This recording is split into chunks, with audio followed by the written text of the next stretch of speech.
Setting up your meeting for Facebook Live. And this is always the fun part when people get to listen to me say, okay, I don't know if we're on or not. Yeah. For the first 5 minutes. Are we live? Are we live? Look at that. Hot damn. It worked. All right. I'm going to watch the live video here and hey, it works. Excellent. All right. Doesn't look like we have anybody on yet, so we'll wait a few more minutes and let somebody join us and see if it, because right now everybody's getting that notice that says Mystery Collection is live. Yep, it just came up on my Facebook saying that it was live. Let's see. Yep. So let me go ahead and share it.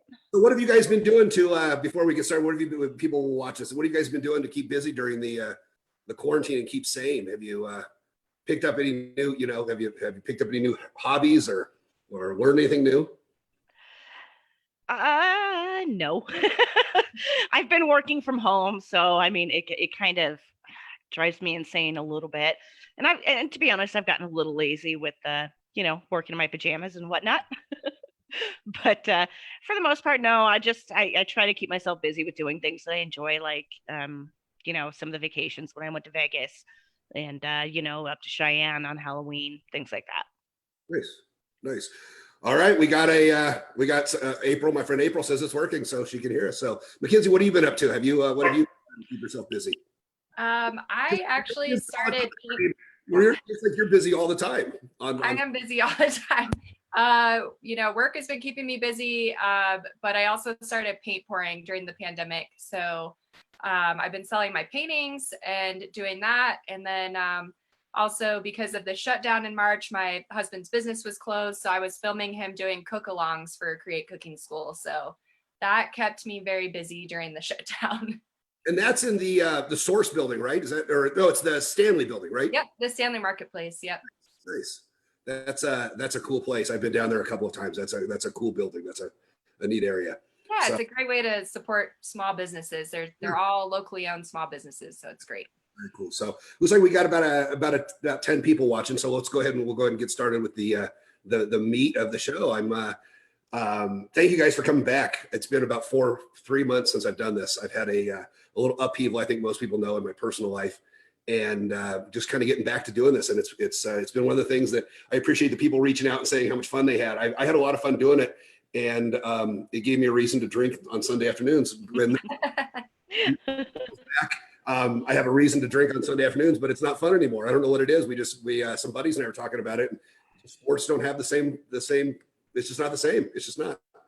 And so I had scheduled with Julia and MacKenzie to come, and they were gracious enough to let me reschedule. I've got a couple more that I need to reschedule. My friend Chelsea, Miss Clairvoyant. I don't know if you know. Do you guys know Chelsea Lowe? She's a magician down in Denver. She's amazing. And then Brandon Hodge from Mysterious Planchette. Those are the ones I'm going to reschedule here in the next, hopefully the next couple of weeks. I may turn this into a podcast, as we've talked about. We'll see. I've got a couple other things coming up that you guys are going to get tired of hearing about. I own a restaurant, which is really funny because it just kind of happened. And we open on January 1st. It's the New Orleans Vampire Cafe. Please go to Facebook and like it, and you're going to like what we've got going on. It's a lot of fun. I'm going down there next week to start helping with the beer menu and the whiskey menu and all the stuff that I know a little bit about. And the other thing I want to plug before we get started is the Black Monarch. Check out their Indiegogo. I'm going to mention it a few more times. So, all right, ladies, let's kind of give a quick little introduction. And this is Julia and MacKenzie from XX Paranormal. XX Paranormal is a group that started, answer the question, when did it start? 2 years ago. 2 years ago. Almost exactly. It's Colorado based, not just Denver. You're in Loveland, right, Julia? Is that right? Correct. Yep. So it's Colorado based, not Denver based, and it's a women only, it's a female only paranormal research group, which we'll get into. But go ahead and give a little Julia. How did you get involved in the paranormal? What brought you to ghosts? Well, it's just experiences that I had throughout my life. The earliest one I can remember, I was probably like 12. I was staying sick, home from school, nobody else in the house. My record player, we lived on a 4-story house. I lived on the 4th floor, so all the way up top. And my record player, yes, I'm dating myself, turned on by itself, and you could just hear it slowly increasing in volume. And I guess that's where it kind of started. And I've just had other experiences throughout my life as well. All right, MacKenzie, how'd you get started? So I think my interest began at a young age. When I was really little, in the first house that I lived in, I saw something in my curtains. I don't know if it was a ghost or what it was, but whatever it was presented itself in a way to me that I didn't think it was scary, but I knew I was awake because I was trying to wake my grandma up to see what it was that I was seeing. But had always been interested in the paranormal over the years. Had been watching the shows and things like that.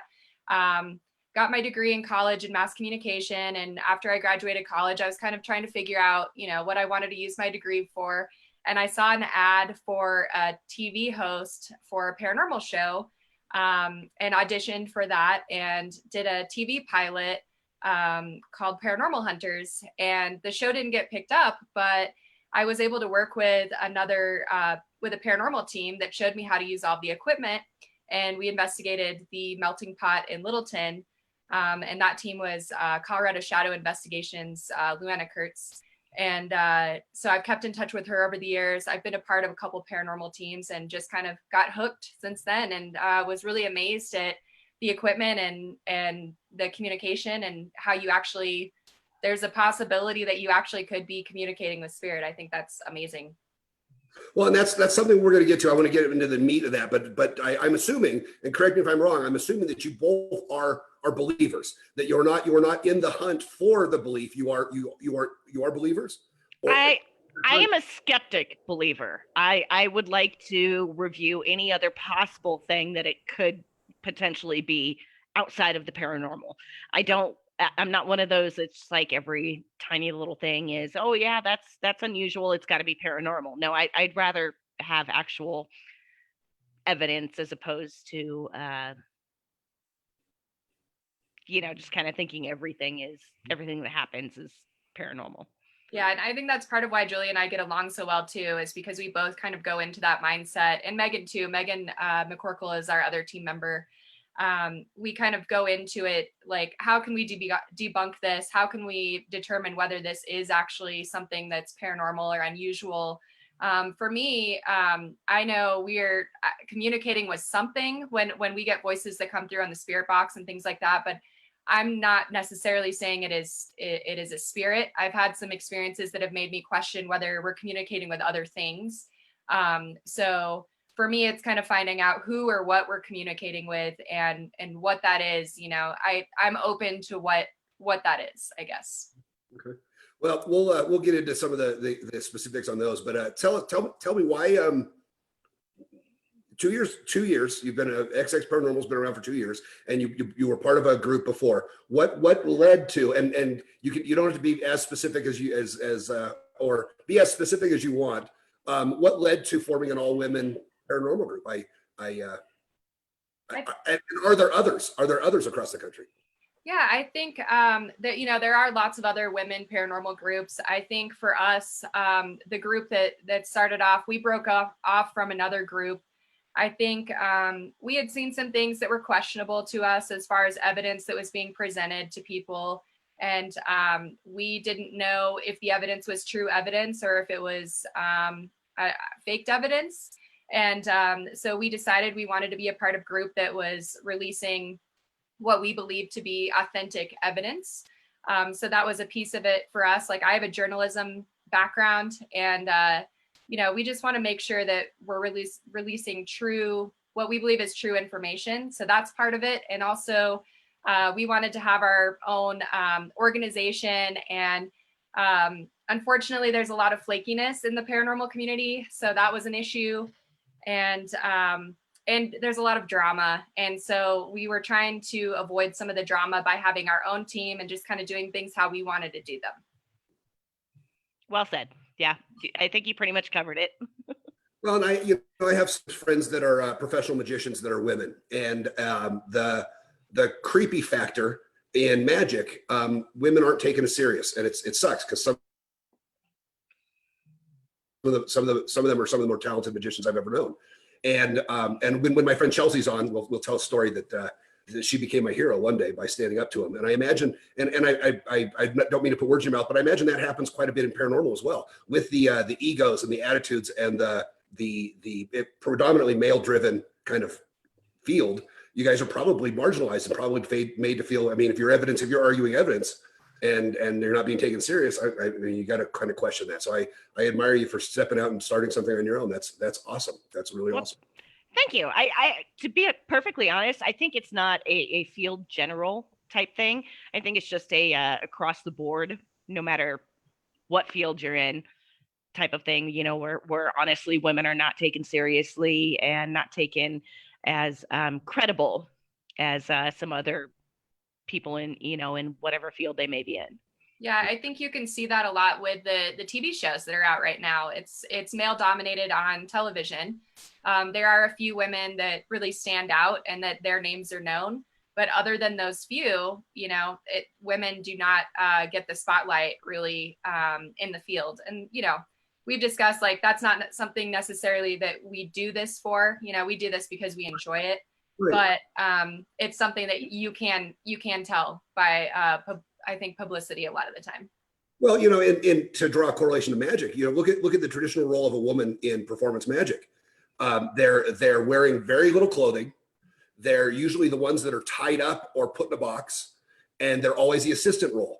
I mean, you know, right. There's a great documentary it's called Women in Boxes, and it's about the history of the treatment of women through magic. They're the ones that are cut in half. The ones that are I think it's on Netflix. It's called Women in Boxes. Check it out. Luna Shimada put it together, and her dad is one of the classic magicians, Shimada. So yeah, and that's actually something that we did incorporate into our name too. When we were trying to figure out a name for our team, my husband actually came up with it. He said, "What about XX for the female chromosome for female DNA?" And I thought that was so great because we didn't want it to be so on the nose. Right. But then you obviously have people that you know, want to think that it's porn related, and that's that's not great. Yeah. So just to clear that up in case anyone had questions about that. Those people are probably pretty easy to weed out at the first meeting, right? Yeah, exactly. So yeah, I have I don't know if you can see it. I have 3 X's tattooed on my hand there, and I have to answer that question quite a bit. And I got it because it's the voodoo blessing. It's Marie Laveau. When you ask for a blessing from a voodoo, one of the voodoo deities, you carve 3 X's and then you make your offering. And when your wish is granted, when your blessing is granted, you go back and you do the same offering and you circle it. And so I just thought that was kind of fun. So, and it was my I'm not going to get a real job now with a tattoo on a hand. So. No, I don't have to go back to like a real desk. Well, good thing you're making your own job, so I like that. This year was the 5th year. This year, 2020 marked the 5th year when I left my almost 18-year career in finance to do magic, and I had a big year planned. And as with everybody, you know, it kind of got taken from you.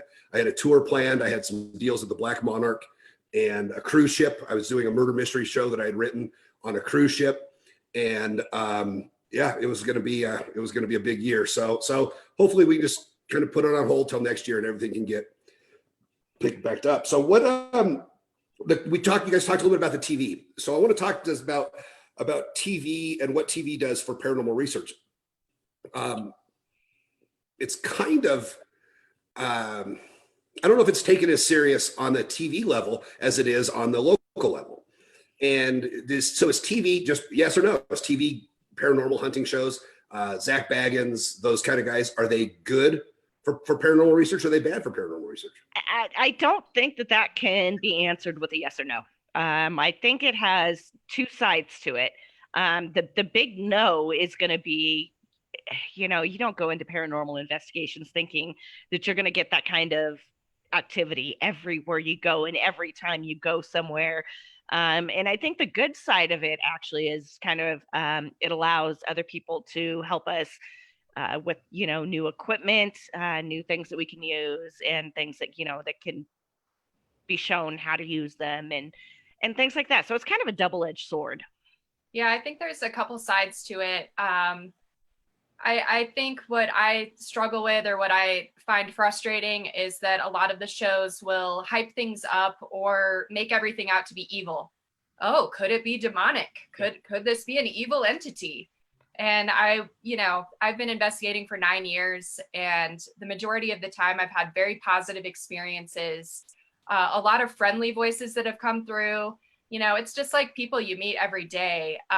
So I'm sure there are places that have those, really uncomfortable energies and maybe evil energies or things like that. But over my time, I've found that just to be pretty rare, and I feel like that's hyped up a lot just for TV. I tell people, people are like, "Oh, that's so scary," and I'm like, actually, it's a lot of sitting in the dark and talking to yourself and just seeing if you're going to get a response. So it's really not, I don't think, as scary as TV shows hype it up to be. Nope, not at all. The hype is a big part of it. The commercials are done in, TV's done in sound bites, right? It's done in 15 second, 60 second, 90-second sound bites. I've never seen anything. I watch the shows because I've tried to think of a way to do it theatrically and to do it, as entertainment. So I watch them often, and I've never seen anything that has convinced me. And so it's like that Oak Island show on the History Channel. God, they've done that show for like 5 years and they haven't found anything. I mean, and you guys are probably, you may not remember the Geraldo Rivera Al Capone's Vault show. Oh yeah, I clearly remember that. And he spent 3 hours on TV and found nothing. And I just wonder how long we as a inquisitive audience are going to continue to watch these shows that promise proof. I mean, they right. hit and they tease proof, and never do they deliver. It's always a was that or wasn't that, and I just and that's one of the things as a skeptic that I look at is why have we not seen anything yet? I mean, we have so many people for Bigfoot. It's difficult in our time and age because evidence can be faked so easily. And, there's Photoshop and there's video editing. There's all kinds of effects and things like that that can be added to video. So I think it's increasingly harder, even if you have something that, you've experienced. And like Julia and I were like, yes, that's what we saw. We're telling you, this is what we heard, this is what we saw. People are going to say, oh, it looks fake or things like that, just because maybe it does. But so it's kind of hard like that too. Some of the stuff on the TV show might be legitimate, but how do you tell at this point? How can you know? But I've forced my husband to watch a number of these shows with me, and he's like, and we're sitting there like, I don't know, it's TV, so it's hard even on any type of reality-based shows to see whether it's actually true or not. So on the other side of the table, because I'm trying to make fake things real. They're fake. I'm trying to convince people they're real, and I love it. I had a great interaction with Marty Perez, who runs one of the Wyoming groups up at a Comic-Con a few years ago, and we went back and forth, and he said I gave a lecture on ghosts and on spiritualism and on tools that people use to communicate with ghosts, and started it with, this is all kind of bullshit. I think this is all kind of made up, and I do this for entertainment. Well, Marty took a little bit of an exception to that in a friendly way, and we had this little back and forth. And so I asked him, I said, can you guarantee a paranormal occurrence on every one of your ghost tours that people pay you for? Absolutely. And he said, no. I said, well, I can, right? I mean, I can, because I do it for entertainment. I don't do it for, I'm not doing it. And that's when he and I developed this little friendship about the difference between the search for finding out. So my question is you both of them, and I was going to wait on this, but this is maybe a good time. I ask a lot of my deeply religious friends this, and they have an answer that I will accept as a correct answer. You both have said you're looking for proof. If tomorrow you were granted knowledge and you were told, you would know yes or no, that paranormal, that there is another dimension, or that there is life after death, or that there is spirit communication or demon communication or angel communication, you would know definitively yes or no. Would you want to know? or is it about the hunt, or is it about the belief? Am I making sense with my question? I understand what you're saying, and that's a difficult question to answer without actually taking some time to really consider it. I asked some of my religious friends that, and because I also am not a religious or spiritual person, and I ask if you could know for sure tomorrow if God existed or not, would you want to know? See, I'm not a spiritual, or oh, I am spiritual. I'm sorry, I'm not religious person. So I don't know. I think that I would like to think that I might want to actually know definitively. Would it alter the way I do things? Yeah, probably. um, I mean, there's a lot of other factors, but I think that, yeah, I think I'd want to know. Okay. Yeah, and I feel kind of the same way. I was raised Christian, but I would say now I'm more so spiritual. I think certainly knowing, like if we knew that the answer was a definitive yes, I think that would take the fun out of paranormal investigating. That is where I'm going with it. Yeah. Is the hunt, is the chase worth, is the destination worth more than the journey, or is the journey worth more than the destination, right? No, I think if we knew definitively one way or the other, I think it would actually make the investigations more worth it for me, because then it would be more, to me, it would be more substantiated as to what we're doing.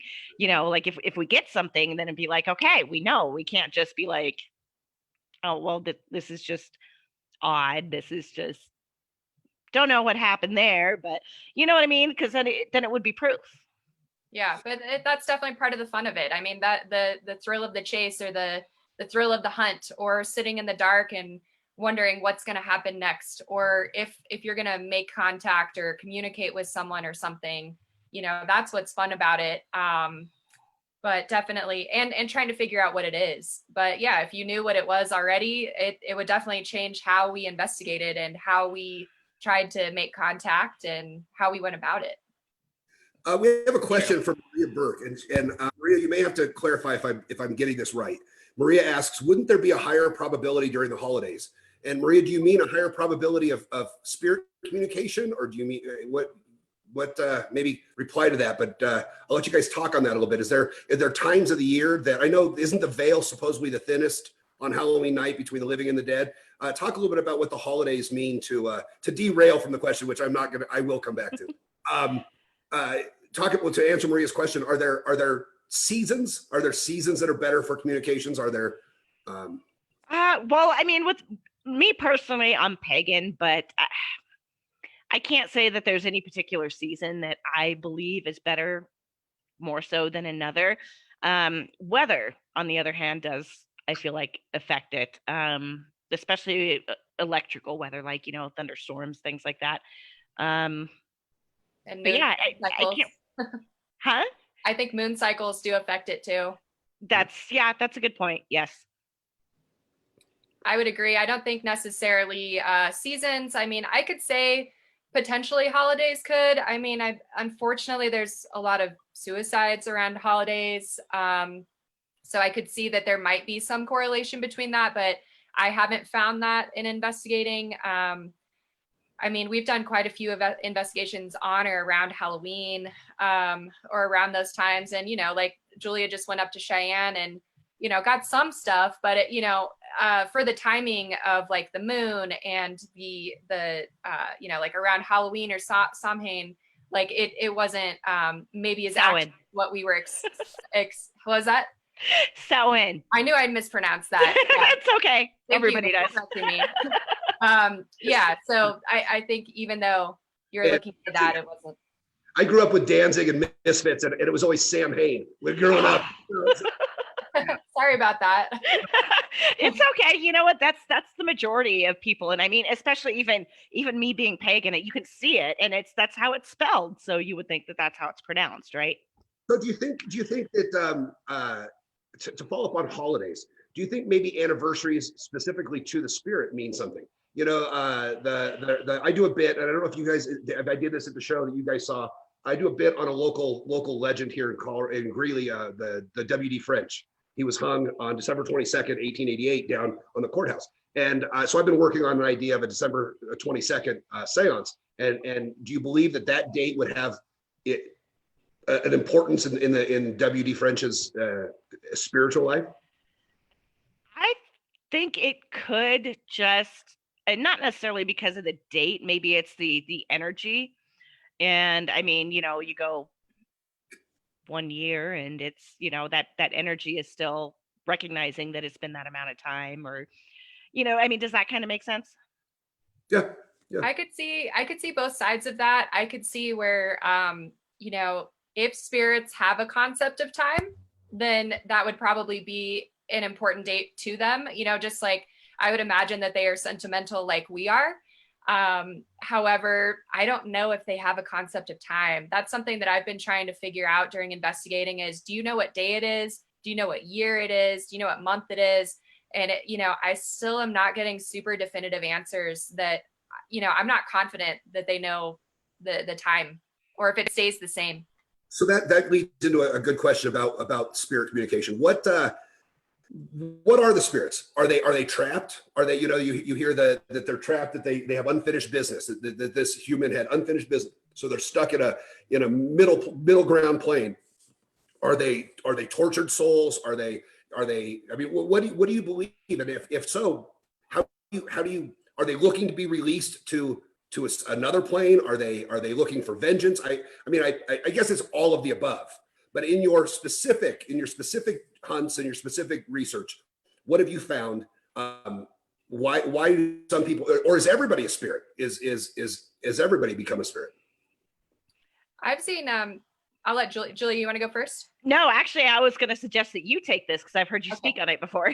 Okay. So I've seen different aspects of that question. I've asked that question: are you here because you want to be or because you have to be?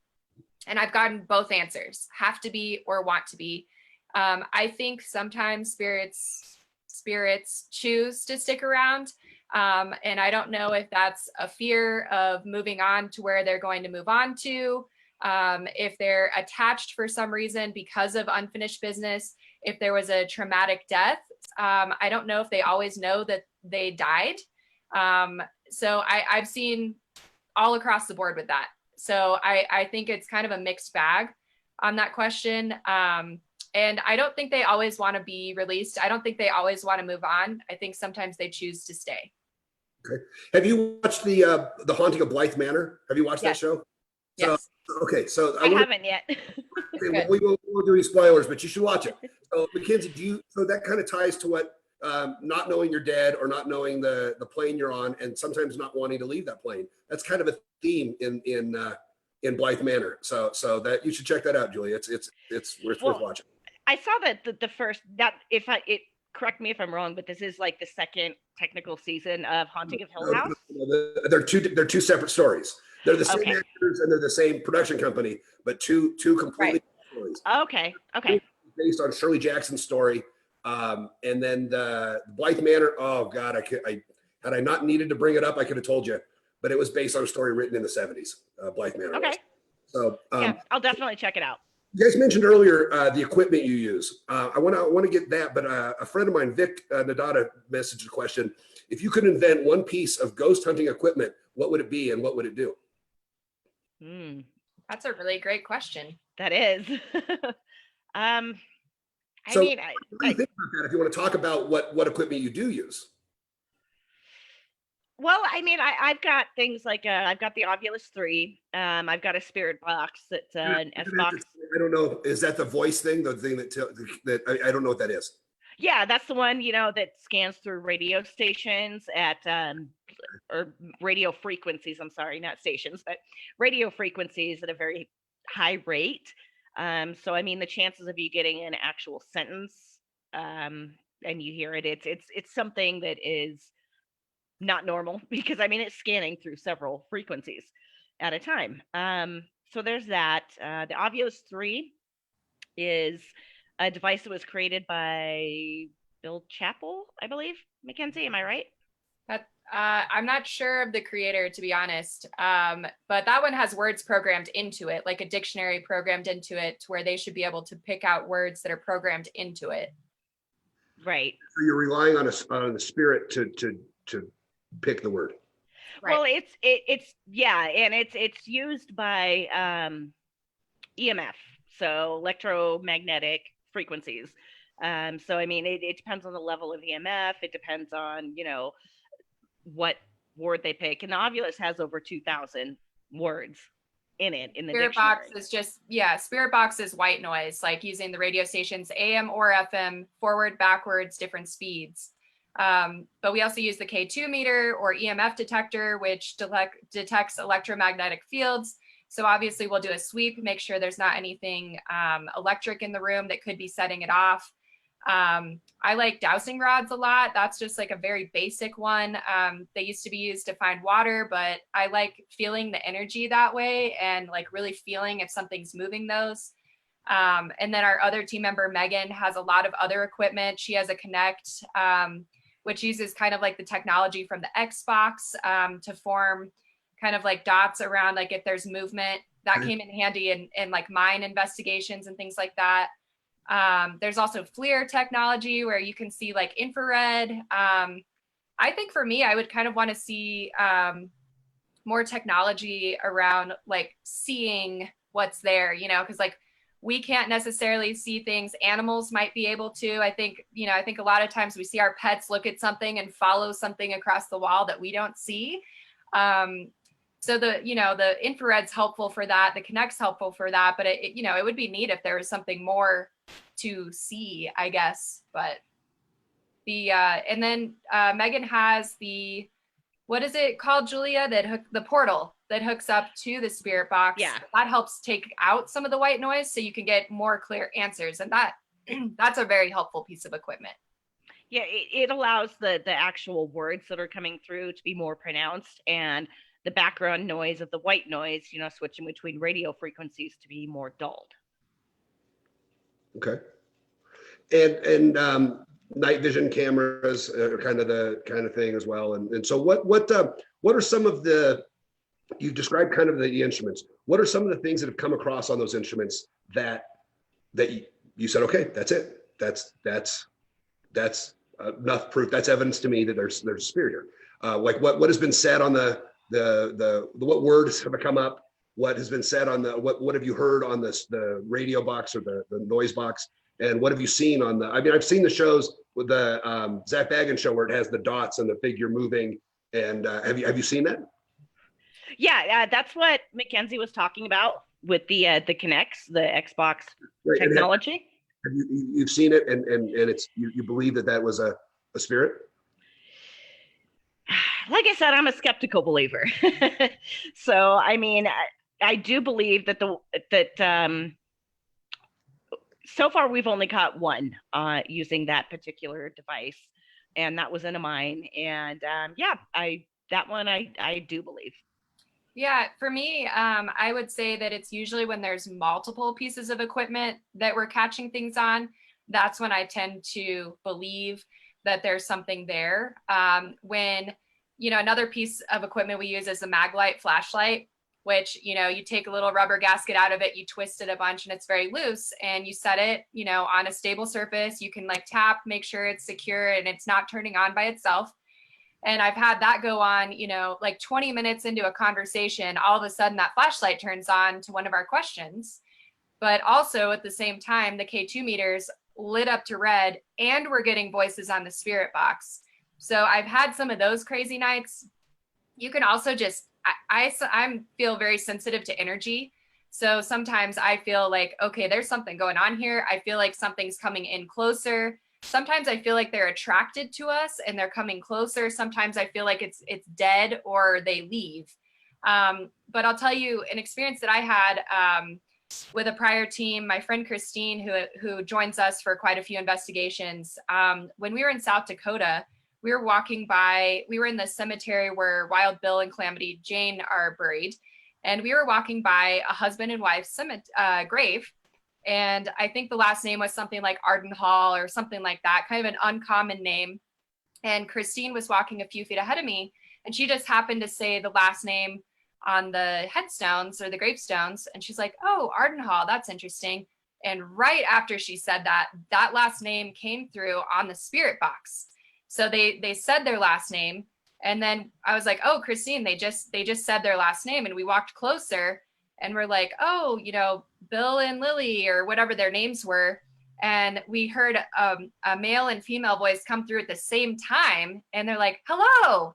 It was like, hi, like, welcome to our grave. Like, thanks for being here. You know, so to me, that was very interesting because they said their last name that was right by the headstone. And we had a male and female voice come through at the same time. I was like, that's them right there, you know, so. All right. So anything that, so describe, if you would, what one of the ghost hunts you've done that has been that's pushed the line, something that you believe. I mean, earlier, because you kind of hinted that they weren't all spirits. And I took that as that sometime there might be, you know, if they're not spirits, they're probably demons and they probably have ill will. Is that where you were going with that? So No. me, yeah, go ahead, Julia.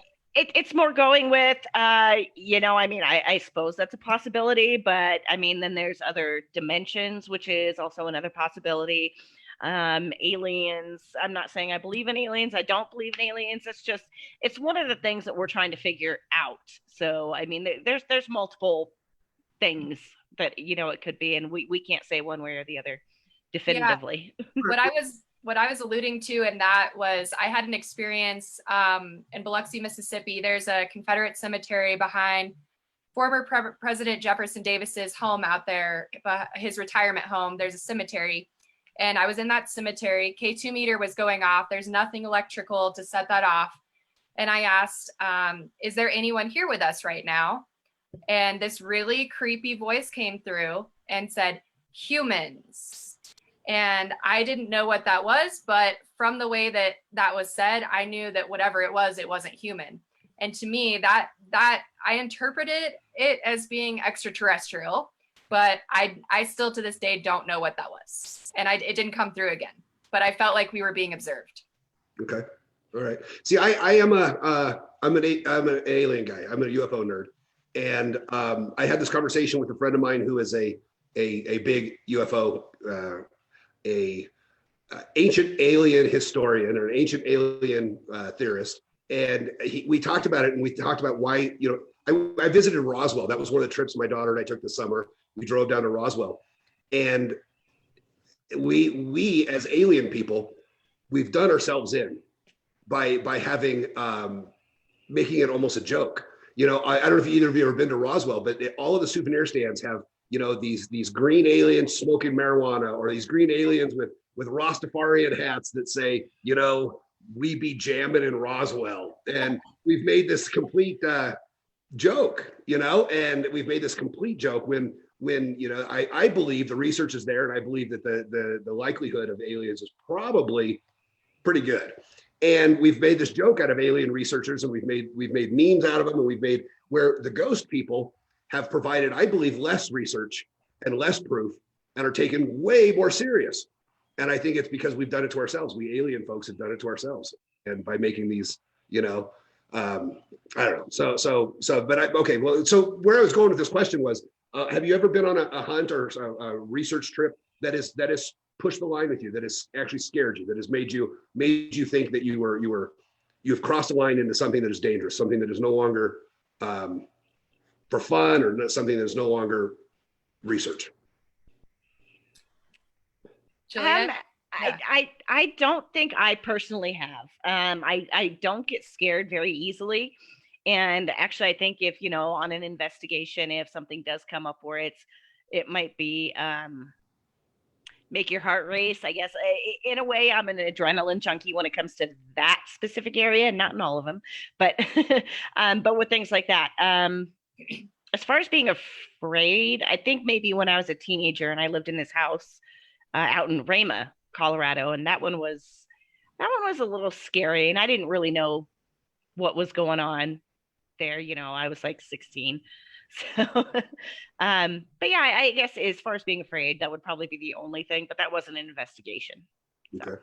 Yeah, and I will say I've had some experiences, you know, just kind of being by myself or where I felt uncomfortable. I felt like the energy is darker. To me, that feels like a heaviness in the room. So I've felt that before. I also, when I first got my spirit box, actually, I wanted to try it out just to make sure that it worked. And my husband's always joking. He's like, don't bring that shit home with you. He's like, don't bring that shit home. And of course I was like, I just want to, make sure that it works. And I turned it on and I was like, oh, is there anyone here with us right now? Has anyone died here? And a voice came through and said, no, but you will. And, I was like, okay, well, I'm going to turn it off now because whatever that is, they're trying to scare me. So I felt like it was just someone that, probably a grumpy old man that was threatening me or something, but I was like, whatever the case may be, I don't want to deal with that. I've also had the feeling of, I communicated with a friend's friend that had passed away from suicide. And I think he followed me home that night because I woke up to something standing beside my bed and I felt like it was watching me while I slept and it scared me. And I screamed in the middle of the night. So that taught me to be more protective of myself after investigations and to make sure to just verbally say like, nothing can come home with me, spray some protective spray. If I, wear crystals, whatever, say a prayer, whatever that may be, just to kind of close out my energy at the end of the investigation. Okay. So that's a good lead into the question on ethics.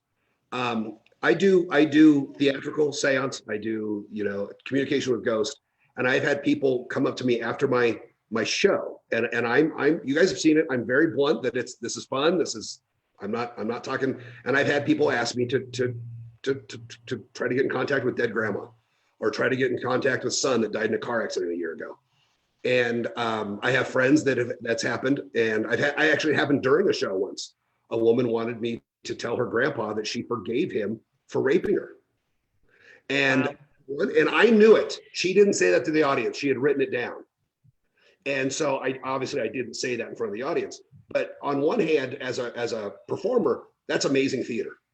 Right. I mean that I wasn't about to say out loud what this woman wanted, but I could have taken it pretty far without spoiling her secret. And she was in tears, and we could have talked to grandpa, and we could have, but the ethics in that, I couldn't do it. I can't do it. Right. So it's a pretty heavy thing, MacKenzie, to talk to somebody's brother or somebody's friend that committed suicide. That is a pretty heavy thing. That is taking a lot on your, not only on your reputation and your credibility, but a lot on your psychology and your soul and your conscience, right? I mean, talk through the decision making on that. I mean, if somebody contacted you and said, listen, my son committed suicide 6 years ago and his birthday's coming up, and how do you reconcile the need to do it, the feel like, okay, I can do this, I can help somebody, but also on the ethics of if they were to say, yeah, I killed myself because you're a shitty mom, is that something you say? I mean, you're put in a position that is, you're put in a position that is unfair to you. So you believe you have, it's not just, that's a follow-up question. So I want to find out, do you guys believe that you have abilities as well? So we'll go with the first question first. So that's a tough area. I think, our team, we try and delegate to people that specialize in certain things. So we've had, residential places contact us about, they think their place has something dark in it. We might do a walkthrough and determine whether we think that's going to be safe or not. We might refer to a demonologist if that type of thing happens. For the suicide thing, we would also refer to mediums as well.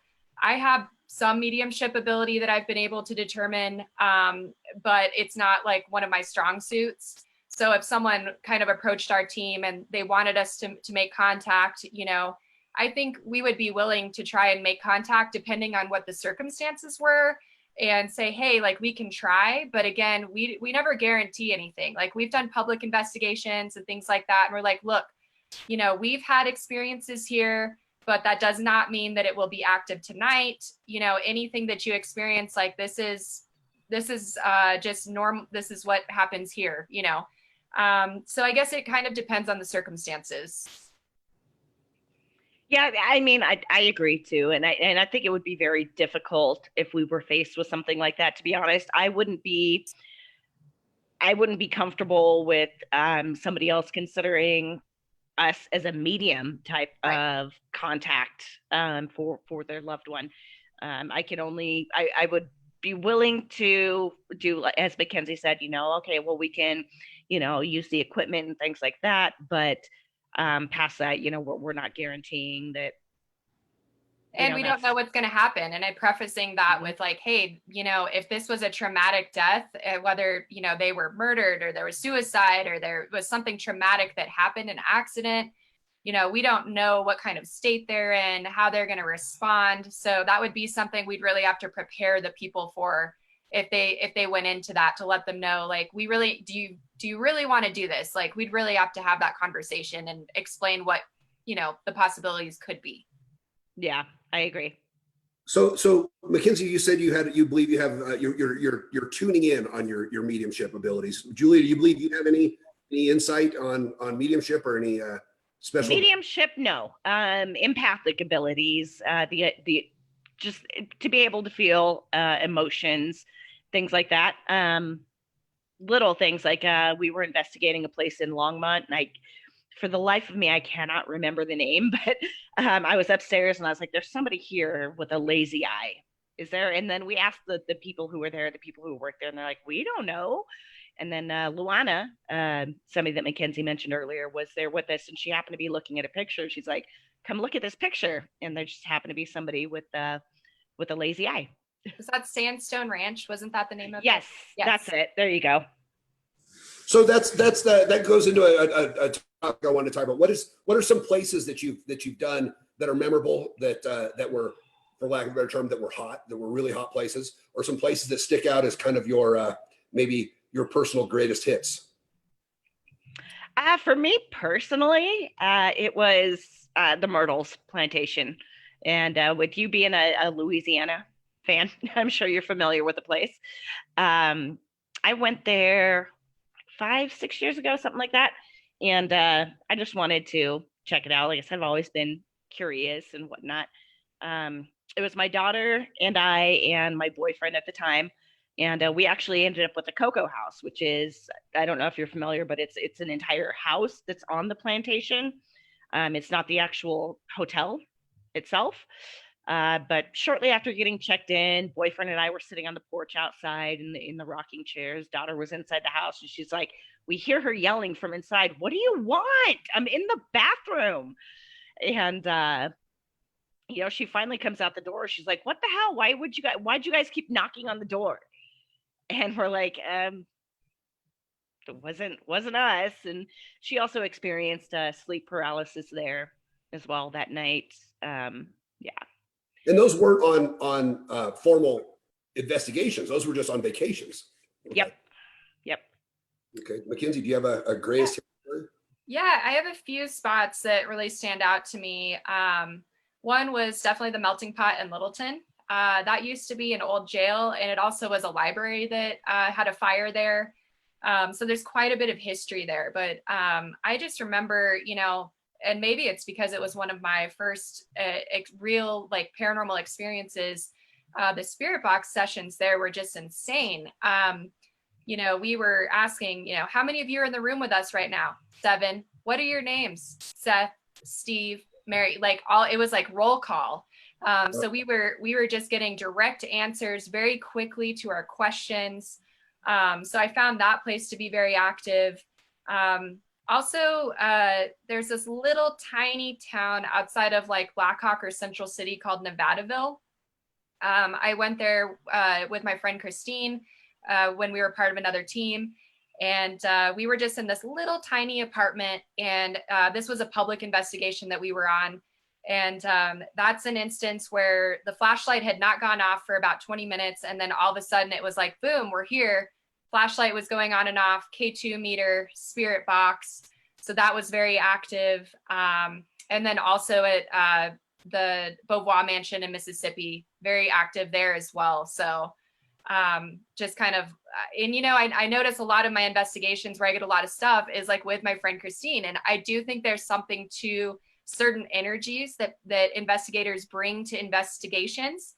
I think some people are closed off to receiving or accepting energy, and I think other people are like almost beacons, like to where spirits are attracted to them. So Well, I make no bones about my skepticism but I do understand the idea of feeling a heaviness.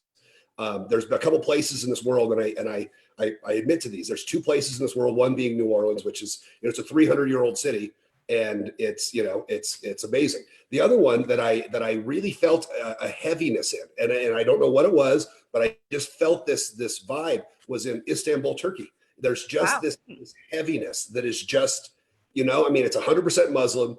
It's the only city that sits in Asia and Europe. It's the gateway, and we went to the Grand Bazaar, and there are stalls in the Grand Bazaar that are owned by the same family since biblical times. And I just had this appreciation. I went to school to be a history teacher. That's why I wanted to be a professor, so my degree's in history. And there's just this appreciation that I have for the heaviness of that kind of history.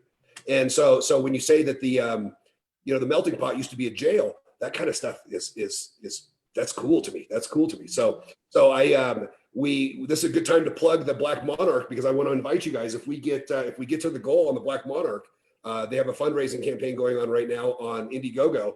And if we get to the goal, I'd love to have you guys come up and spend a night and go through all the rooms that are public and non-public at the Black Monarch. I'm sure Adam would be all into that. It is a really cool place. I went and stayed up there for a weekend in January, and I'm going to try to go up there again maybe before the end of the year, but for sure, just to go hang out with Adam and check the place out. But if anybody out there wants to help out on the goal, it's at Indiegogo. You can go to the Black Monarch on Facebook, and they have a link, and I have a link to it on the Mystery Collection as well. But I'd love to have you guys come up and check out. They have a jail there that was in use until the 90s. Wow. It's in Cripple Creek, so it's just 5-10 miles away. But it's Yep. the Cripple Creek. Yeah, that's jail, isn't it? That's a really creepy jail. We were sitting at a bar, and the guy told us that he knew one of his buddies had been in that jail. Oh wow! So it's interesting. In the 90s, he was in the jail. He was in that jail. So he said Wow. that have been in that jail. So did you guys do an investigation in that jail, or just go check it out? Not really. I mean, I've been up to Cripple Creek for the last two Christmas Yule seasons, and I enjoy the city. I enjoy the history, things like that. And this last year when I went up, the guy who was running it, he's like, go for it, use your equipment, stay as long as you want. And it was a lot of fun, and I really only got responses in the upstairs in the women's area. So yeah, I didn't get a lot of activity the times that I've been to Lawman and Outlaw Museum jail. But I will tell you that town in general is very active. There's a couple of casinos. I've been in the Old Grand before, but the St. Nicholas Hotel, that's very active as well. One of my favorite places there. Yes. That's an awesome spot. What do you think? Why would that be more active? What would cause it? Is it because it was such a time of boom, and it was such a time of strife that people people were dying and living every day? I mean, it was just what? Actually, the St. Nicholas used to be the old hospital there. Okay. Yes. And the hospital there also had a tunnel that went from it to the morgue, which is now the Colorado Grand. No, it's the restaurant that's there. It's Maggie's restaurant. Yes, I have breakfast there every Christmas morning. Restaurant? Yeah. Yep, I've been there. Yes. That used to be the old like mortuary or whatever morgue. Yeah. But yeah, that it used to be the St. Nicholas had the like surgical rooms and things like that. But there we've seen like the flashlight actually flicker, like almost strobe. I've seen that, which I haven't seen on any other investigation. So yeah, that's very active. Okay. So you think that the hot spots are typically places that deal with a lot of death? I would have to agree that that's probably it, and especially when it comes to residual type of energy. Yeah, I mean, cemeteries, like you think about it too, they obviously didn't die at the cemetery, but I don't know what exactly it is about cemeteries too, but like Mount Pisgah Cemetery up on the hill in Cripple Creek, I've been there a couple times, and both times the same voices come through and like cussed out a member of our team at the time. He didn't like the guy that was on our team, and for cuss words to come through on the spirit box, that shouldn't be happening on radio stations. You should not have cuss words come through. So that to me was also a reason why that might be legitimate. Okay. Okay. So where is your dream haunt location? Where's your dream place to go? Your dream research place. If you could pick any place in the world to go research it, where would you go? Wow. There's honestly, I can't answer that. There's too many. I have some friends that did Waverly Hills a few years ago. Yes, that's on my list. They did the overnight at Waverly Hills and talked so it was so awesome for them. My friend Luana has been there and she experienced a lot of different things. That's on my list. I would like to go down there. I think a lot of like the sanatoriums and things like that, I would like to add that kind of to my places that I've been, just to kind of test the boundaries a little bit more, because like I feel like the energies there would be darker and more, sad, like heavier energies because of what had happened there in the past, in the history. So I would like to try some of those places. Okay. So we have another question from Maria Burke about objects. And I'm guessing that she means, my show is based on the idea that objects hold energies from people that own them. The old spiritualism, psychometry kind of deal. Do you believe that objects can also be haunted or carry spirits? I 100% agree. I believe that. Yeah. Do you have any objects? Do you collect these kind of things? Do you have? I do. Tell us about it. Okay. Well, I can grab one really quickly. All right, grab that. What do you think? I think definitely. I think there's attachments, like people have attachments to certain things that they care about in their lives. So I think it only makes sense for those attachments or that energy to somewhat be attached to certain items when they pass away. So I think that's very possible. All right, what do you got? This is Richard.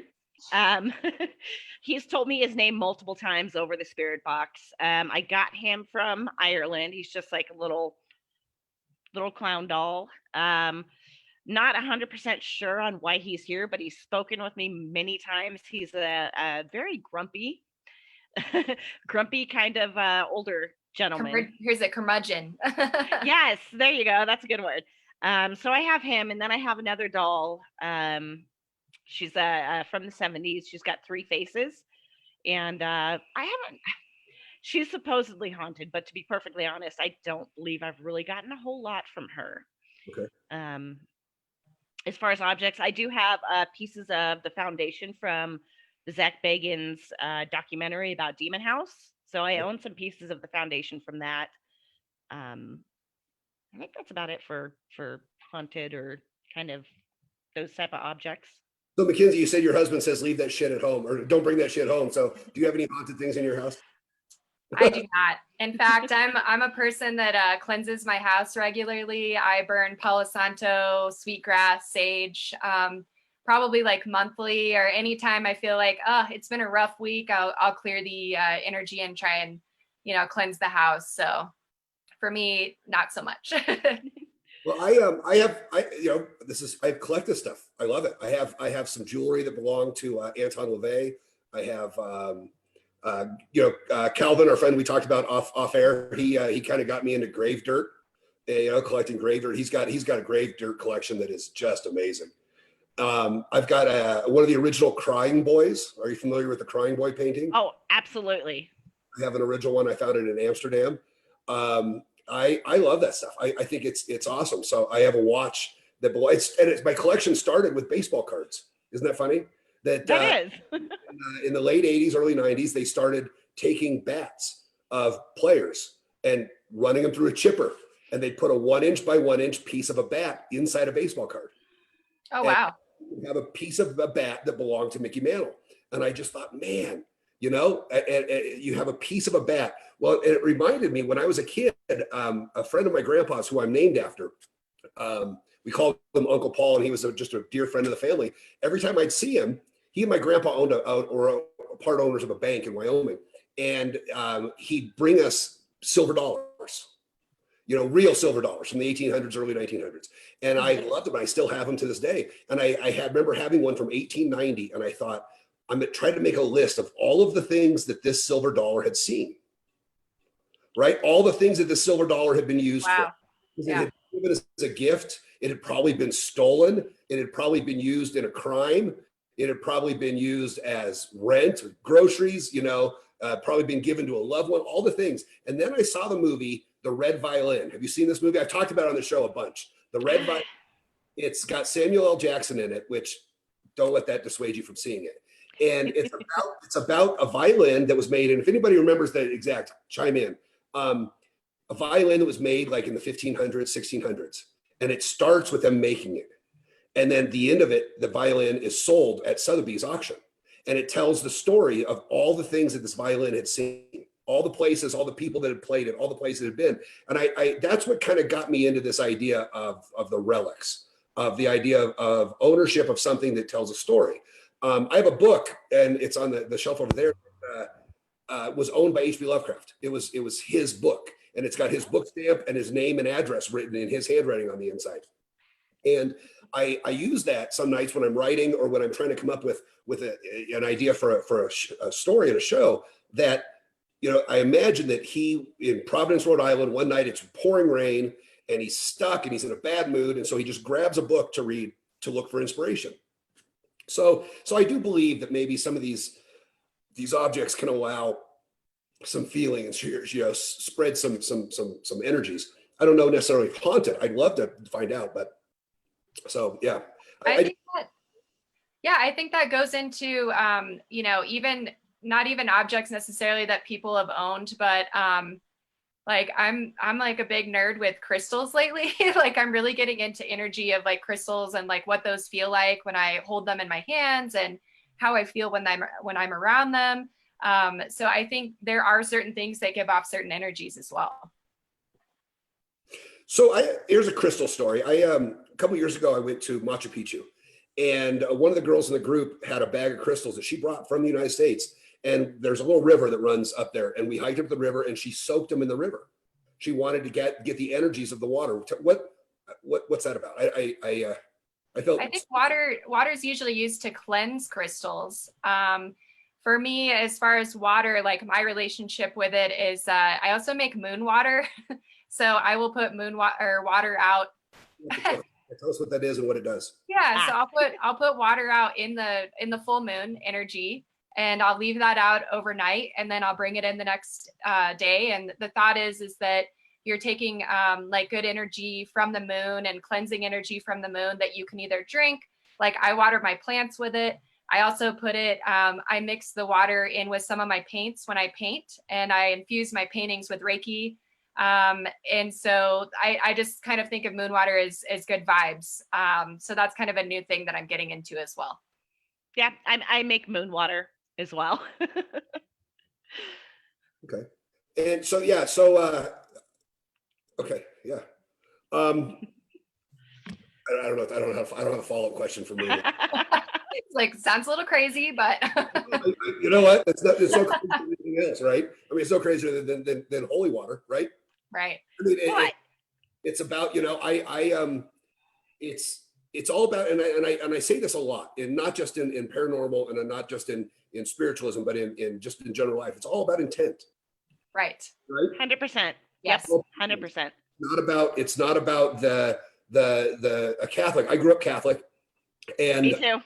It's not about that I'm actually eating the body of Christ and drinking the blood of Christ. It's the intent of the idea, and it's what is it intended to be. So the moon water is just it's the intent of the moon water. It's not. I mean, I don't believe that you really believe it's physically changing your body. It's right. the intent of it. So exactly. So a friend of mine, Steve Swan from Charleston, South Carolina, asks, do you carry any equipment for dealing with the possibility that is not a ghost haunting the place?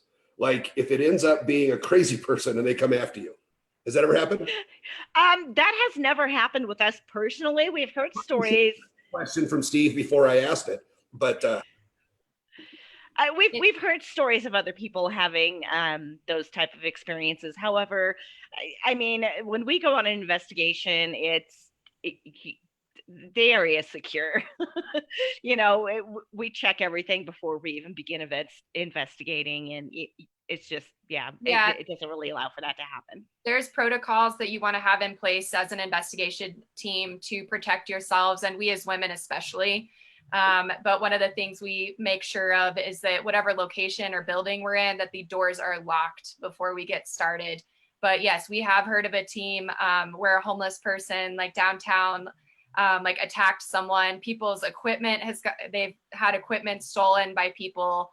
I mean, I guess if you're like in an open space, like a cemetery, there's definitely a possibility of that. So yeah, I mean, it's probably a good idea to maybe have some mace or like something with you to protect yourself that way. But we're definitely checking the surroundings of the area before we get started investigating. Yep.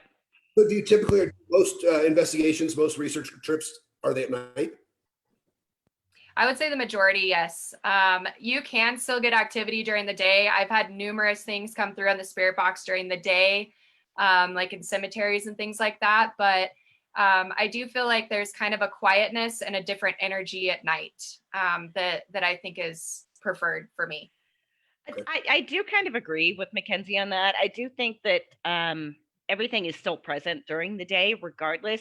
I just feel like, more people are awake, lights, other things like that, do interfere with being able to pay attention to that. I have done little things investigating like MacKenzie, during the day, but yeah, I do also prefer at night when it's quieter. Okay. So let's talk about cemeteries, and you've had mild successes with reactions and evidence at cemeteries, or great reactions, or not so. You mentioned them a couple times, but is it typically a place that is hot, or is it typically a place that there's no activity? I personally haven't had any experiences in a cemetery. I know other people have. I kind of enjoy. Have you investigated cemeteries, or you haven't had any luck? You haven't had any. I have investigated cemeteries, on my own, but I haven't really personally had any experiences. I like visiting them just because it's paying respect to, and recognizing people that, maybe just kind of got lost along the way and nobody visits them anymore, things like that. But I believe MacKenzie's had experiences. Yeah, I would say they're kind of a middle ground. Like sometimes they're more peaceful and quiet. Other times you will get some activity. Like the Mount Pisgah Cemetery in Cripple Creek. The reason I think that gentleman was coming through, they have a POW, prisoner of war area. And I think that gentleman was in the military is what I feel. So, that's part of that. And then I've also had the activity in South Dakota at that cemetery. And then there was also one in Gold Hill. One of my friends was there for like a public investigation, and she thought my husband was like messing with her, but her hair got like flipped back. And we've gotten some answers on Spirit Box, but I think, it kind of depends on the cemetery. Like the one in Biloxi too, that one was super active, a lot of soldiers that were buried there. So I think, there's kind of a mixture. Some of them are going to be more quiet. Some are going to be more active. I'm a fan of cemeteries. I love them. I think they tell histories that you can't get of the area. Yes. There's a cemetery up above Breckenridge, oddly enough, on your way to the Breckenridge distillery. But it's and you walk through there and you see a side of a mining town that is no longer a mining town. And Yes. And I was in Little Rock, Arkansas, a couple of months ago, and my friend Paul Prater took me through the tour of the cemetery, and it tells kind of an unwritten, kind of secret history. Yes. Of areas, and of course, New Orleans, the cemeteries are world famous because they're and so we have a cemetery here in town called Lynn Grove. I don't know if you've ever heard of the Lynn Grove Cemetery. I invite you up anytime you want. Come up and I'll take you out and show you. And we it's where W.D. French is buried. my guy that I do the piece of my show about. Every time I have a friend come from out of town, that's the first place we go. Well, the other spot that I take them to in the Lynn Grove Cemetery is an unknown circus performer's tomb. Wow. In the late 1800s, there was a fire at the train station downtown Greeley, where the circus, I believe, was going from Fort Collins to Denver, or maybe Cheyenne to Denver. And somebody will correct me if I'm wrong. And they stopped for the night in Greeley for supplies. Well, one of the performers' cars, it was the clowns, start on fire. Well, being circus people being then a lot like they were now, they just decided to pull the plug and leave it and move on. So they left this cart with 12 people died, and it was 9. I think maybe 9. God, I have pictures of it everywhere. I haven't told the story, and it's been a long COVID time. I haven't told the story. And they've somebody at the cemetery. So the Daughters of the American Revolution did a fundraiser to give them all a proper burial. Well, they didn't know who they were, so they have this tombstone that a woman who works for the cemetery has done all this research, and she's gotten the first name of a couple of them and a nickname of another one, and it's just this beautiful and terrible monument to the way that people were treated, to the way that to the performers, to the lifestyle of a performer. And they didn't want to pay to have it in the real part of the cemetery, so they put it with the children's cemetery. So it's next to a bunch of babies that died at birth and a couple kids. Yep. It's just to have these clowns. I mean, the poetry of this is beautiful, right? I mean, to have the clowns buried in the cemetery but it's So I invite you, come up. I'd love to see what happens with your research up at within the Children's Cemetery at Lynn Grove. It's a beautiful cemetery. It really is. That'd be great. And what I was going to say as what you discover a lot of times in cemeteries is you see children. That's exactly what I was going to bring up. Is just that it's really sad. You see these headstones that are just like they were only a few years old. So it just really makes you wonder, about the history with, diseases or things that happened during that time. You can tell like a lot of miners in a lot of cemeteries in Colorado, especially. So it definitely tells a story. It's very interesting to go and just look around at the headstones and see what's there and try and put pieces together. My kid has gone with me to several cemeteries, and I one of the things I tried to teach myself during this quarantine time is to learn some photography. So we would go out and take pictures of cemeteries, and she has this knack, and I don't know. I'm gonna chalk it up to coincidence because I'm a non-believer, but she has this knack of finding tombs of mothers and children that died during childbirth. She has this knack for it. She found them at the Breckenridge Cemetery up there. It was snowing, and we were walking around, and she found like 2 or 3. She found one at Lynn Grove. She found one at we went to Fort Morgan Cemetery. My grandmother is buried in the Fort Morgan Cemetery, and so is Philip K. Dick. This is not a story that has anything to do with anything. Do you know who Philip K. Dick is? He's the famous science fiction writer. He wrote what was Blade Runner. It was Do Robots Dream of Android Sheep, or Do Androids Dream of Robot Sheep? He's a famous science fiction writer, and he's buried in Fort Morgan. And he had never been to Fort Morgan. His sister lived there, so they just shipped the body to his sister, and she buried him there. Well, and I asked the lady, I said, I asked the cemetery lady, so where's Philip K. Dick buried? And she's like, I don't know who that is. I'm like, he's the most famous person in the cemetery. we had to go find him. So, but yeah, got some junk emailed to me. So cemeteries, I would love to have you guys come up, and we've got a couple other spots. My buddy Matt just opened a spot in downtown Greeley that it's an axe throwing business. Those axe throwing clubs. Yeah. And in the basement is part of the old tunnel where they used to run booze and prostitutes from hotel to hotel in downtown Greeley. Because Greeley was I don't know if you know this, Greeley was dry until 1967. They didn't allow alcohol in Greeley until right. So that tells you a lot about the city I live in. After, I'll tell you how messed up it is. The day after marijuana became legal in the state of Colorado, the Greeley had an emergency city council meeting to outlaw the retail sales of marijuana in the city limits. Loveland is actually very similar. I mean, Loveland is a very conservative city, and we have no medicinal or otherwise recreational of marijuana But here.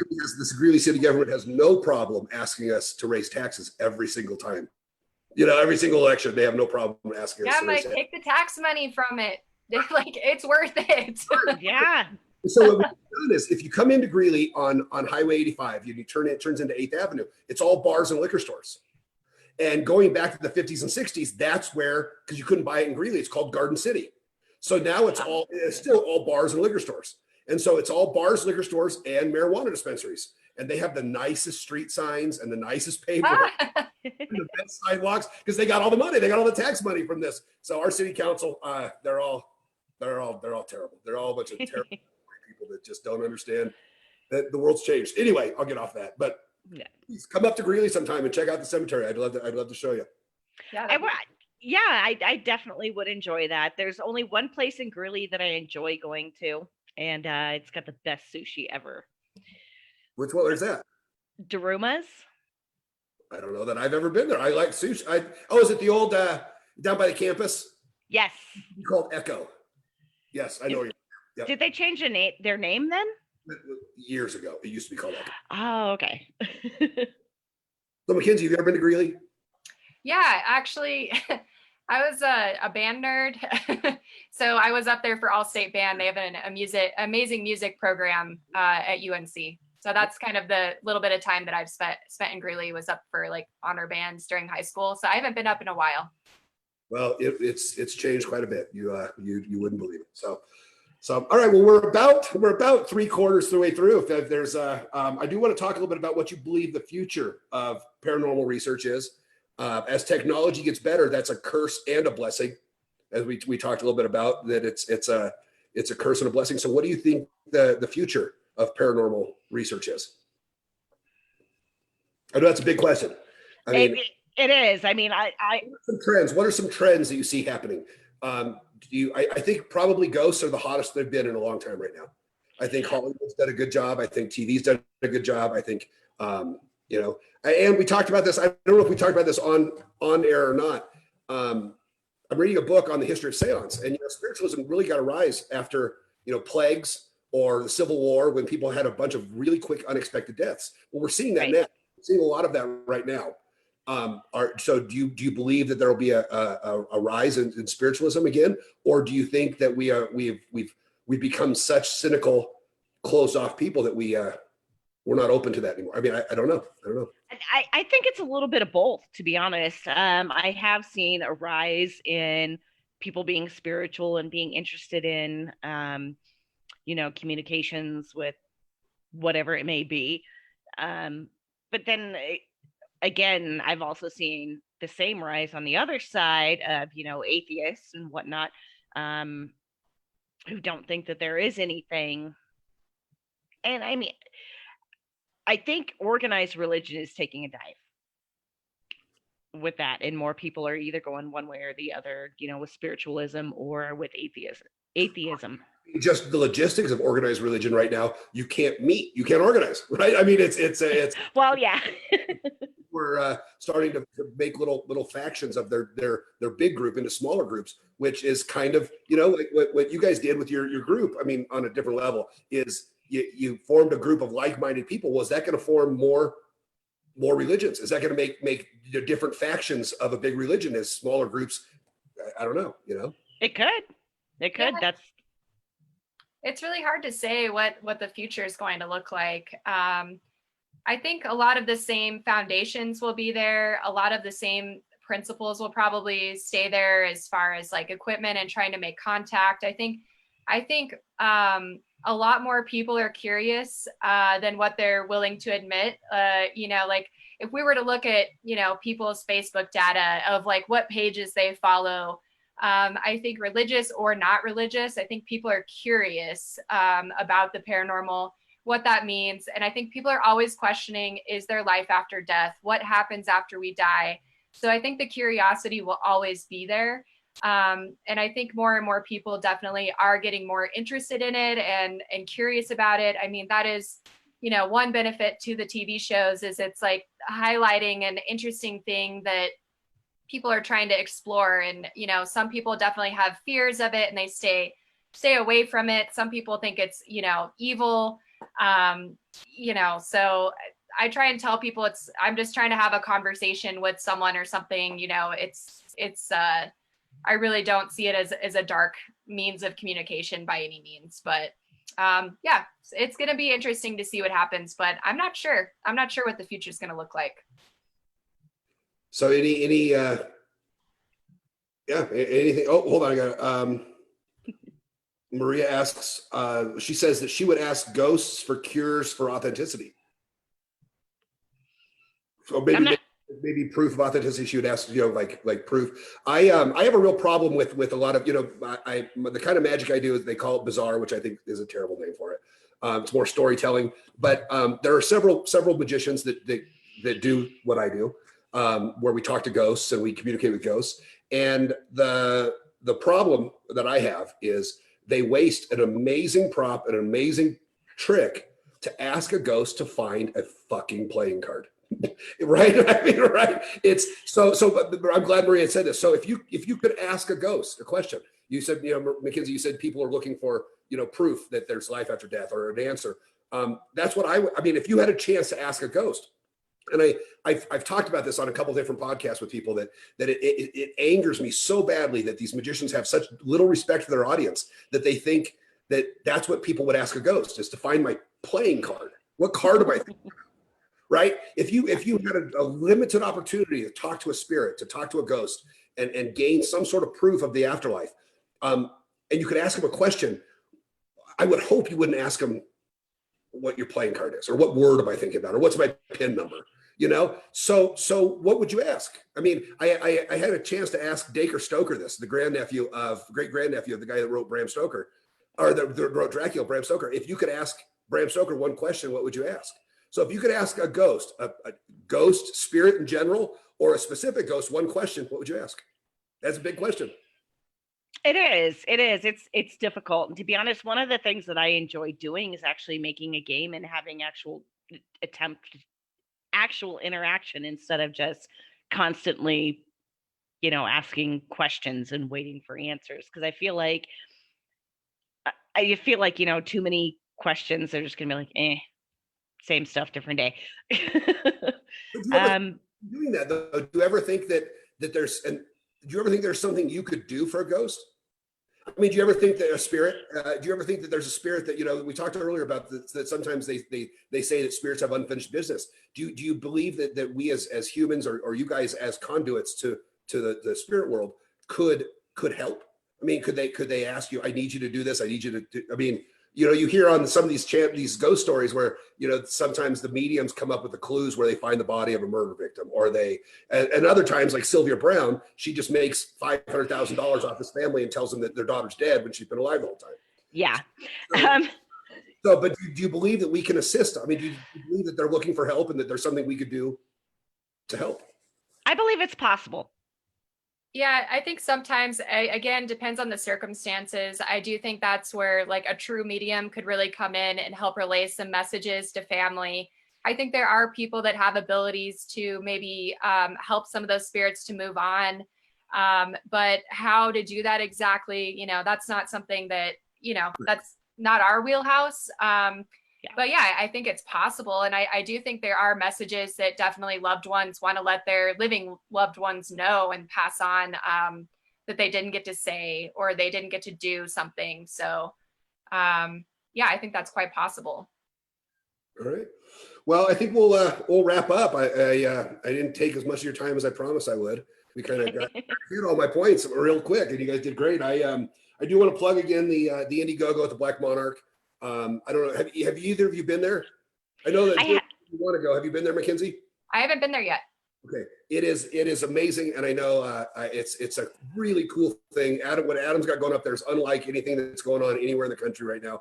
And it's really fun. I'm super excited to be part of it and do some mystery collection weekends up there. When the Indiegogo, there's a ton of different levels, and it comes with each level comes with a heavily discounted credits towards staying at the Monarch and those can be used for Black Monarch Mystery Collection weekends. And then those are going to be all inclusive weekends that we'll probably start up as soon as we can.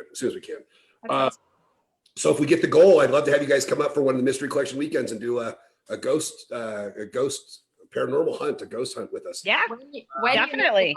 When you meet the goal.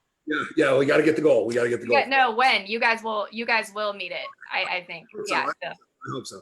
Also, so please go like the Black Monarch on Facebook. Done.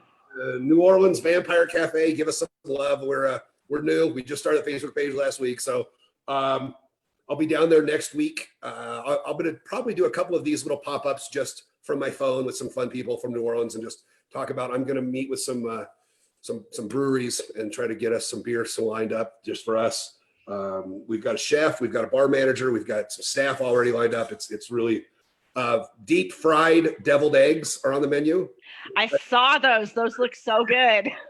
I guess only in Louisiana can you try a deviled egg, but also, is it the XX or is it just XX Paranormal Research? XX Communications. Yes, XX Paranormal Communications. Yeah, feel free to find us on Facebook and Instagram. We've got a lot of memes up right now just because we aren't actively investigating during the pandemic. We're just kind of doing some individual things here and there, but we do have a lot of evidence on the Instagram and on the Facebook if you kind of search through some of our videos and mainly our video clips. But yeah. So go to their Facebook page and their Instagram and show some love and follow them. Hopefully we when things clear up, we can all get together and do some fun stuff. And I'd love to again have you guys up in Greeley or have you guys come to a show or something for sure. So hang on, I'm going to disconnect from online, but if you will hang on, let's all right, everybody. I think I figured out I had no tech issues today. So all right. It's like a real grown-up, almost like a real grown-up. So all right, everybody. I'll post a schedule. This was kind of a trial to see if I wanted to do this again. I think I do, and I think everybody had fun. So guys, thanks for tuning in and listen to Bill Hicks. We'll oh, here's my tech issue. God damn it. We'll see. How do I turn this off? Oh, I'll bet it's like this. All right. Take care. Damn it, Murphy and your laws. All right.